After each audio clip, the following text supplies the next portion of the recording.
O que são os decretos de Deus? O decreto de Deus é o seu propósito ou determinação com respeito às coisas futuras. Usamos o singular como fazem as Escrituras em Romanos 8:28 e Efésios 3:11, porque houve somente um ato de sua mente infinita acerca das coisas futuras.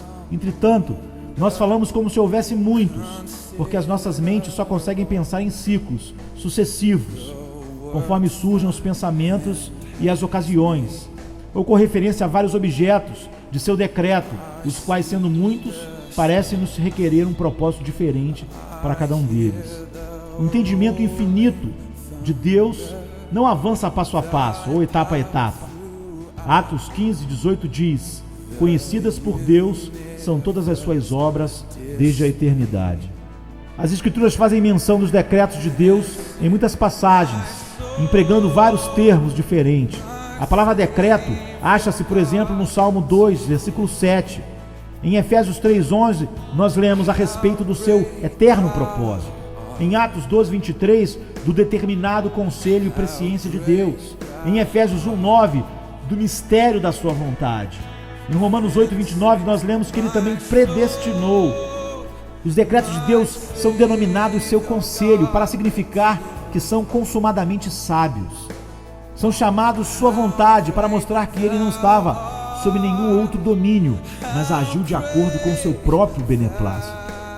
Quando a norma de conduta de uma pessoa é a sua vontade, geralmente é caprichosa e razoável, mas nos procedimentos divinos, a sabedoria está sempre associada com a sua vontade, e por conseguinte, os decretos de Deus são descritos como sendo o conselho da sua vontade, como diz Efésios 1, versículo 11.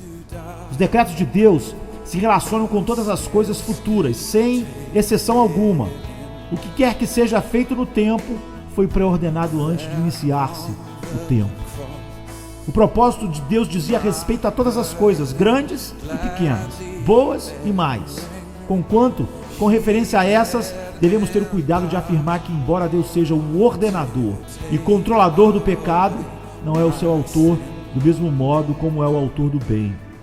O pecado não poderia proceder de um Deus santo por criação direta e positiva, mas somente por permissão decretória e ação negativa.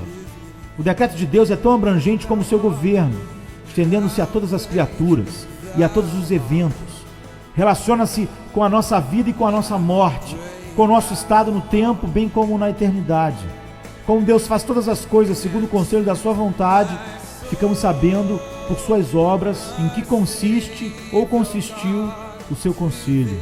Assim como avaliamos a planta de um arquiteto inspecionando o edifício que foi construído sob sua direção.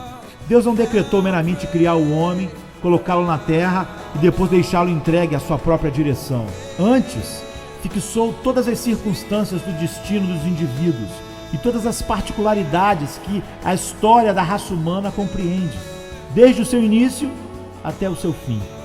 Ele não decretou simplesmente o estabelecimento de leis gerais para o governo do mundo, mas dispôs a aplicação dessas leis a todos os casos particulares.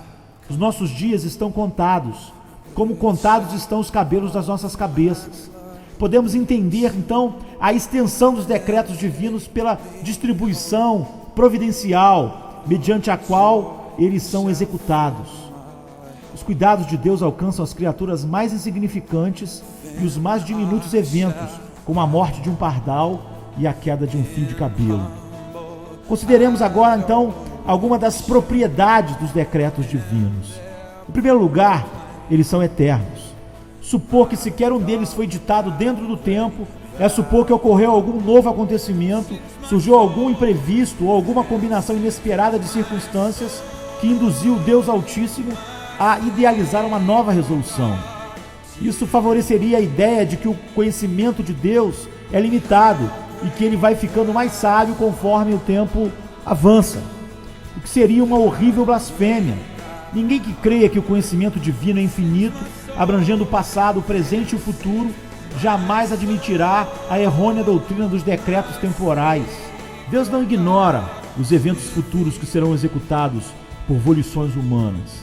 Ele os predisse em inúmeros casos, e a profecia não é nada menos que a manifestação da sua presciência eterna. As Escrituras afirmam que os crentes foram escolhidos em Cristo antes da fundação do mundo, em Efésios 1:4. Sim, que foi então que a graça lhes foi dada, em 2 Timóteo 1:9. Em segundo lugar, os decretos de Deus são sábios. A sabedoria é evidenciada na seleção dos melhores fins possíveis e dos meios mais apropriados para cumpri-los. Pelo que conhecemos dos decretos de Deus, é evidente que lhes pertence essa característica. Eles se nos revelam por sua execução, e toda a evidência da sabedoria nas obras de Deus é prova da sabedoria do plano segundo o qual eles são realizados.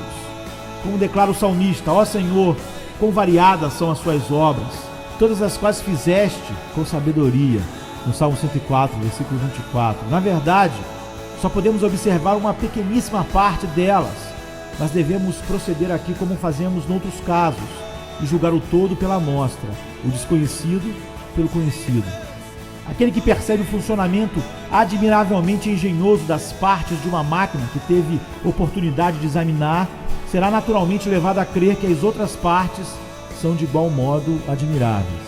Da mesma maneira, nós devemos persuadir nossas mentes quanto às obras de Deus, quando dúvidas nos invadem, e repelir as objeções acaso sugeridas por alguma coisa que não podemos conciliar com as nossas noções do que é bom e do que é sábio.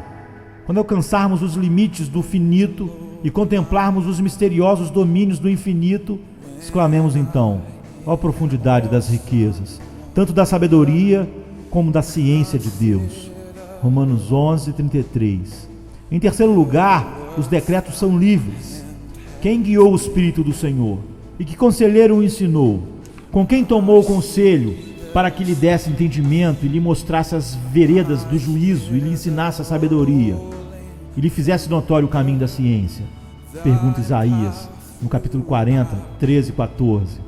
Deus estava sozinho quando elaborou os seus decretos, e as suas determinações não foram influenciadas por nenhuma causa externa. Ele era livre para decretar ou não, e para decretar uma coisa e não outra. É preciso atribuir essa liberdade àquele que é supremo, independente e soberano em tudo que faz. Em quarto lugar, seus decretos são absolutos e incondicionais. Sua execução não depende de qualquer condição que pode ou não pode ser cumprida. Em cada caso em que Deus tenha decretado um fim, decretou também todos os meios para esse fim.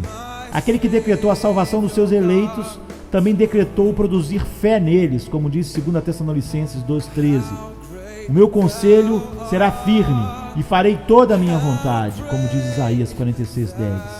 Mas não poderia ser assim se o seu conselho dependesse de alguma condição que não pudesse ser cumprida.